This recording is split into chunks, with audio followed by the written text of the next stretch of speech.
Everyone. सो आज ये question solve करने जा रहे हैं जिसका नाम है डिविजिबिलिटी ऑफ पेयर्स। ठीक है, तो सबसे पहले समझते हैं कि क्वेश्चन में गिवन क्या है। तो हमारे को you are given a multiset of n integers. N integers का हमारे को एक एरे मिलेगा।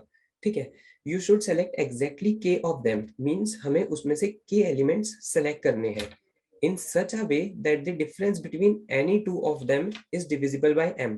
मीन्स हमारे को एक इंटीजर का एरे दिया होगा n साइज का, हमारे को उसमें से के एलिमेंट सेलेक्ट करने हैं सच दैट उन के एलिमेंट्स के जितने भी पेयर्स होंगे उन सबका जो भी डिफरेंस होने वाला है, जितने भी पेयर हैं उन पेयर्स के डिफरेंस किससे डिविजिबल होना चाहिए, m से। ठीक है, ऐसा कुछ हमें बताना है। ठीक है, तो देखो जैसे हमारे को एरे ये दिया, हमारे को एरे गिवन है ये वाला।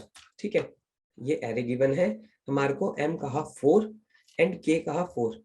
इसका मतलब क्या है कि इस एरे में से 4 एलिमेंट्स सेलेक्ट कर दो, 4 एलिमेंट्स, एटलीस्ट 4 एलिमेंट्स सेलेक्ट कर दो सच दैट कि ना उनके जितने भी पेयर्स बन रहे होंगे वो किससे डिविजिबल होने चाहिए, 4 से। ठीक है, जैसे 7 3 7 7 7 3 7 7 कितने एलिमेंट्स हैं, 4 एलिमेंट्स हैं, 4 एलिमेंट्स चाहिए हमें। अब इनके जितने भी पेयर्स बनेंगे, ठीक है, कोई भी पेयर उठा लेते हैं, जैसे ये 3 और ये 7 उठा लेते हैं। ठीक है, तो 7 माइनस 3, इन दोनों पेयर का डिफरेंस ये किससे डिविजिबल होना चाहिए, 4 से। तो अगर हम 7 माइनस 3 मॉड 4 करेंगे तो ये आने वाला है 0। ठीक है, और अगर हम इस एरे के 7 3 7 7 इस वाले 4 एलिमेंट्स के अगर कोई से भी पेयर को उठा लेंगे, ठीक है, तो उसका डिफरेंस जो होगा वो मॉड 4 से 0 होने वाला है। ठीक है, तो हमारे को ये एरे प्रिंट कराना है। ठीक है, तो ये क्वेश्चन है। देखो अब इसमें करने के वाले हैं, पहले समझते हैं कि ना दो एलिमेंट्स के डिफरेंस मॉड m से 0 कैसे होते हैं। तो देखो मान लेते हैं कि ना हमारे पास जो एलिमेंट्स आए वो आए something a1 a2 a3 a4 a5। ठीक है, हमारे पास k था 5। ठीक है, हमारे पास 5 एलिमेंट्स आ गए। ठीक है, अब ये 5 elements pair wise divisible by m है। ठीक है, इसका मतलब क्या होगा, a1 minus a3 mod m equals to 0। कोई सा भी पेयर उठा लेते हैं, मॉड m इक्वल्स टू 0 होना चाहिए। कोई नंबर किसी नंबर से कब डिविजिबल होता है, जब उसका रिमाइंडर किसी नंबर के साथ 0 आ जाए। ठीक है, तो a1 minus a3 mod m equals to 0, कोई सा भी उठा सकते थे, a1 a4 उठा लो, a2 a5 उठा लो। ठीक है, कोई सा भी, मैंने ये वाला उठाया। अब देखो अगर हम इसको ओपन करेंगे तो क्या आएगा, a1 mod m minus a3 mod m equals to 0। इसका मतलब क्या हुआ, a1 mod m equals to a3 mod m। मतलब कि ना अगर हम a1 को m से डिवाइड करें, जो रिमाइंडर आया r1, a3 को m से डिवाइड करें, जो रिमाइंडर आया r2, ये दोनों रिमाइंडर्स अगर सेम है, इसका मतलब कि वो जो पेयर है वो m से डिविजिबल होगा। दोबारा, कि अगर हमारे पास एक पेयर आया a1, a2, ठीक है, अगर इन दोनों का remainder by dividing with m अगर सेम आता है, इसका मतलब इन दोनों का जो डिफरेंस होगा वो m से डिविजिबल होगा। ऐसा कुछ हमें करना है।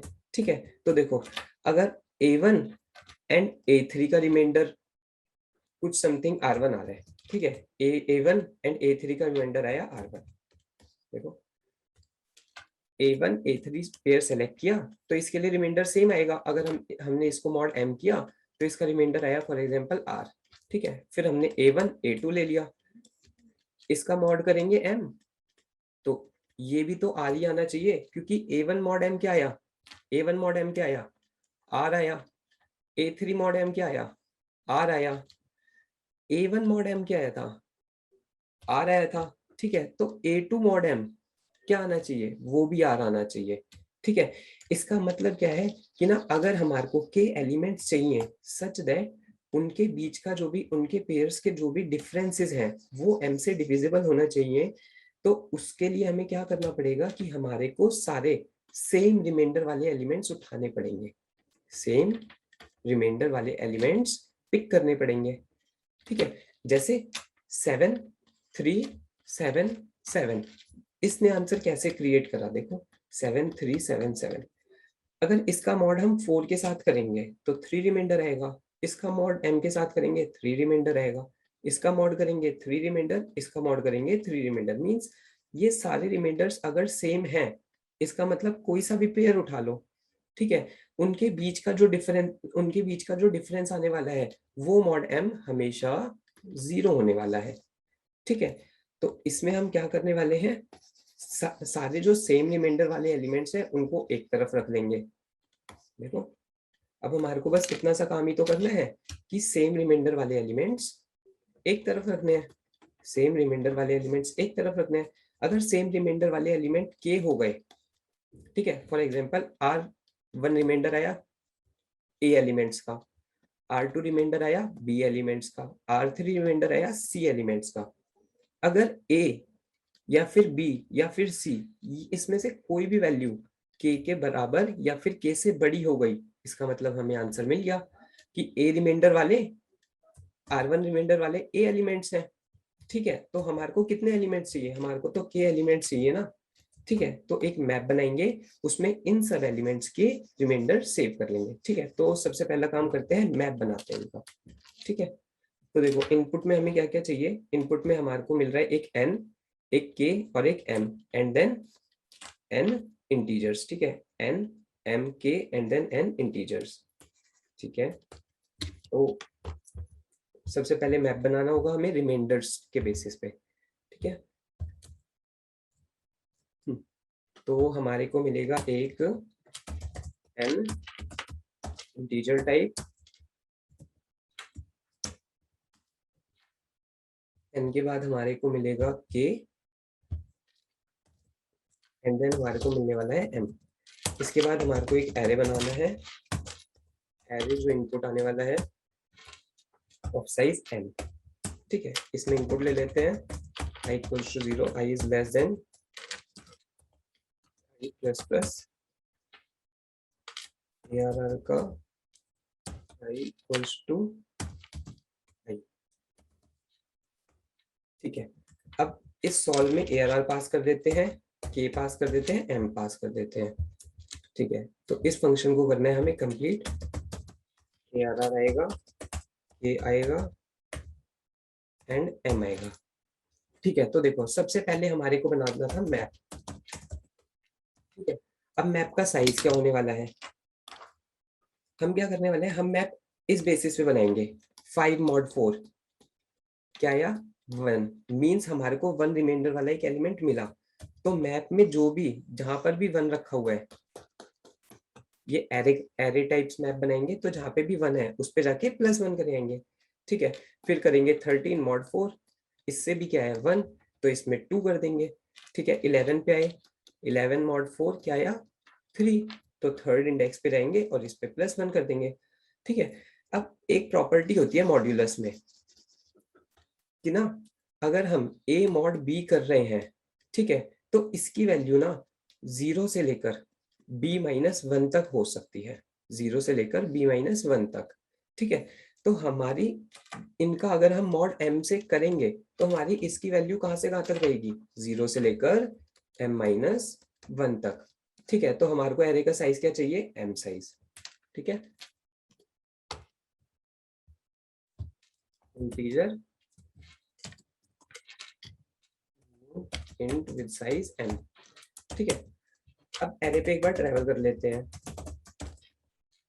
ठीक है, एंड मैप पे जाते हैं, मैप के एलिमेंट मॉड m, मींस इस रिमाइंडर वाले मैप के इंडेक्स को अपग्रेड कर दो ++, ठीक है। यहाँ पे हो गया हमारा मैप तैयार। अब हमारे मैप में क्या रखा होगा, अब हमारे मैप में रखा होगा, जैसे 4 का एग्जांपल लेते हैं, तो 4 के लिए मैप का साइज क्या होगा, 4 होगा, 1 2 3, 0 1 2 3, ठीक है। तो करते हैं सॉल्व, 5 रिमाइंडर क्या आएगा 1, तो यहाँ पे 1 आ गया, 13 रिमाइंडर आएगा 1, यहाँ पे 2 हो गया, 11 रिमाइंडर आएगा 3, यहाँ पे 1 हो गया, 7 7 के साथ रिमाइंडर आएगा 3, यहाँ पे 2 हो गया। 3 के साथ रिमाइंडर आएगा 3, यहाँ पे 3 हो गया। 8 के साथ रिमाइंडर आएगा 0, यहाँ पे 1 हो गया। 7 के साथ रिमाइंडर आएगा 4 का 3, यहाँ पे 4 हो गया। 2 के साथ रिमाइंडर आएगा 2, यहाँ पे 1 हो गया। 5 के साथ रिमाइंडर आएगा 1, यहाँ पे 3 हो गया।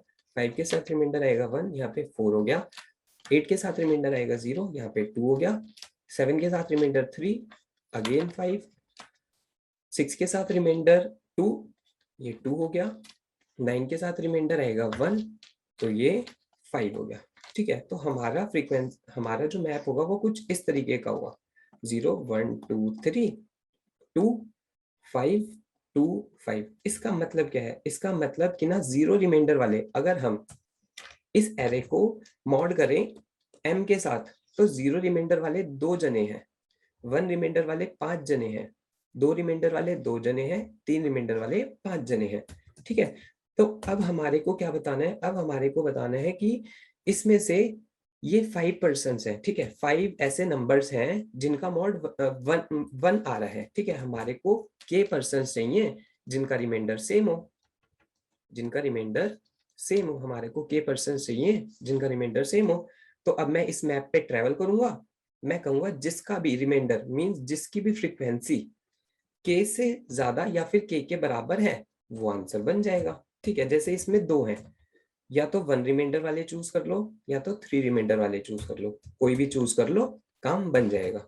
ठीक है, बट हमें ना इसका काउंट नहीं देना, हमें ये काउंट नहीं देना कि कितने पर्सन्स हैं। ठीक है, हमारे को क्या देना है? हमारे को बताना है कि कौन कौन से पर्सन्स है। जैसे 1 काउंट वाले 5 हैं, ठीक है, 1 रिमाइंडर वाले 5 काउंट है। ठीक है, तो हमारे को क्या आंसर में रिटर्न कराना है? हमारे को वो नंबर्स प्रिंट कराने हैं। ठीक है, तो नंबर्स प्रिंट कराने के लिए क्या क्या करेंगे? हमारे को पता चल गया कि हमारा जो रिमाइंडर होना चाहिए वो 1 होना चाहिए।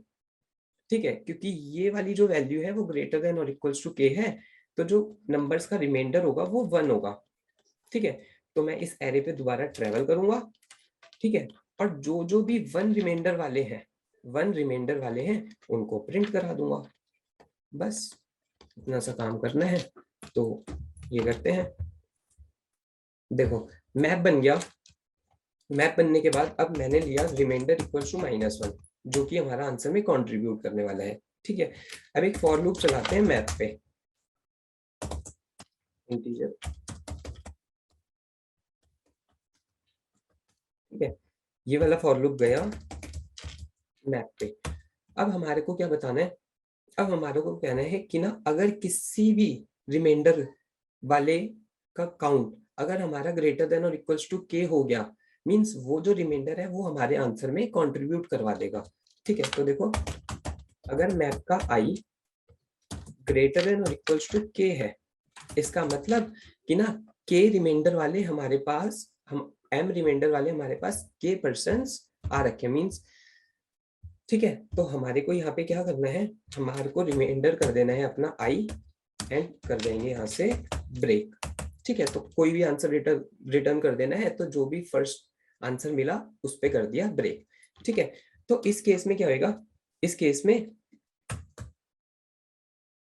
देखो, इस वाले केस में जब हमारे पास यहाँ पे रखा है 2, यहाँ पे 2 रखा है, यहाँ पे 5 रखा है, यहाँ पे 2 रखा है, यहाँ पे 5 रखा है, ये मैप फ्रीक्वेंसी मैप हमारे पास रखा था 0 1 2 3। मैंने कहा क्या ये 4 से बड़ा है? कि हमारा 4 था। मैंने कहा नहीं, तो जीरो इंडेक्स वाले जीरो रिमाइंडर वाले एलिमेंट्स मेरा आंसर नहीं बना पाएंगे। मैंने कहा यहाँ पे, मैंने कहा यस, तो 1 रिमाइंडर वाले आंसर्स बना देंगे। ठीक है, अब देखो यहाँ पर आते हैं। अगर मेरा ये लूप कभी भी हिट नहीं हुआ, मींस ये वाली इफ कंडीशन हिट नहीं हुई, इसका मतलब क्या है? इसका मतलब ये है कि ना हमारे के एलिमेंट्स सेम रिमाइंडर्स वाले एग्जिस्ट ही नहीं करते। इसका मतलब क्या होगा कि अगर मेरा रिमाइंडर अभी भी -1 है, इसका मतलब क्या है? Print ln answer does not exist, मतलब प्रिंट क्या कराना है हमें? -1। ठीक है, बट अगर ऐसा नहीं होता, इसका मतलब हमारा आंसर एग्जिस्ट कर रहा है, हमारा आंसर एग्जिस्ट कर रहा है, और हमारे को रिमाइंडर भी पता है कि किस रिमाइंडर के साथ हमारा आंसर एग्जिस्ट कर रहा है। ठीक है, तो देखो अब एक वेरिएबल ले लेते हैं जे, जिसको के इक्वल कर देते हैं। हमारे को कितने एलिमेंट चाहिए, देखो यहाँ पर हमारे पास आर आया होगा 1, ठीक है। आर इक्वल्स टू 1 के साथ 5 एलिमेंट्स हैं, ठीक है। बट हमारे को कितने एलिमेंट्स प्रिंट कराने हैं, हमारे को तो 4 ही प्रिंट कराने हैं, ठीक है। तो एक लूप चला देंगे। तो देखो हमारे को कितने एलिमेंट्स प्रिंट कराने हैं के, तो इंटीजर i इक्वल्स टू 0, ठीक है। तो जब तक हमारा k इज ग्रेटर देन 0 है, ठीक है, तब तक एक काम करेंगे। क्या काम करेंगे कि अगर हमारा ARR का i मॉड r जो रिमाइंडर था वो उसमें कंट्रीब्यूट कर पाएगा, अगर वो उसका mod m equals to r है। अगर हमारे को, देखो ये वाली कंडीशन, मैं हर एक एरे पे जाऊंगा, हर एक एरे के एलिमेंट पे जाऊंगा। जैसे इस वाले एलिमेंट पे आऊंगा, मैं कहूंगा क्या रिमाइंडर 1 है, इस पे आऊंगा क्या रिमाइंडर 1 है, क्या रिमाइंडर 1 1 1 1, ठीक है। जिसका रिमाइंडर 1 है उसको प्रिंट करा दो, 13 का रिमाइंडर प्रिंट करा दो, 11 का नहीं है, 7 का नहीं है, 3 का नहीं है, 8 का नहीं है, 7 का नहीं है, 2 का नहीं है, फिर 5, फिर 5। तो ये वैल्यूज हमारी प्रिंट हो जानी है, ठीक है। तो देखो यहाँ पे मैंने एक व्हाइल लूप चलाया, यहाँ पे कर देंगे i प्लस प्लस, ठीक है। अगर मेरा ये हिट होता है तो मेरे को क्या करना है, system dot out dot print ln ARR का i and then k minus minus, ठीक है। तो ये हो गया इसका कोड, एक बार चला के देख लेते हैं।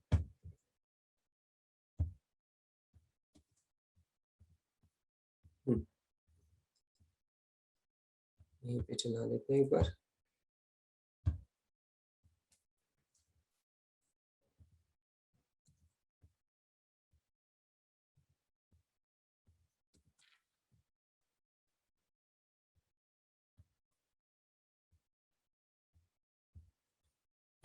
Compilation error,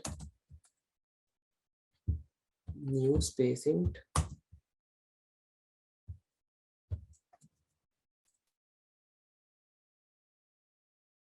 system dot out dot print ln system,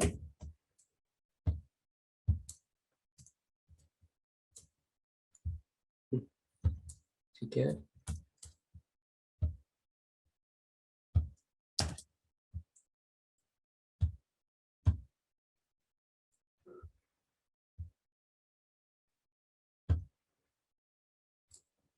output आ रहे हैं 1 एंड 4, हमारे को गिवन था 2 1 एंड 4 आउटपुट, यस। एंड हमारे को इसमें प्रिंट कराना है यस एंड नो, ठीक है। तो देखो अगर आंसर एग्जिस्ट करता है तो यहाँ पे एक सीसो कराना पड़ेगा यस नाम का, ठीक है। और अगर आंसर एग्जिस्ट नहीं करता तो हमारे को क्या सीसो कराना है, नो, ठीक है। सबमिट करके देखते हैं एक बार इस,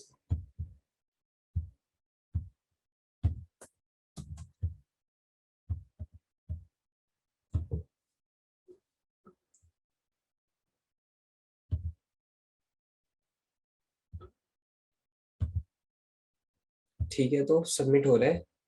थैंक्स फॉर वॉचिंग, मिलते हैं नेक्स्ट वीडियो में।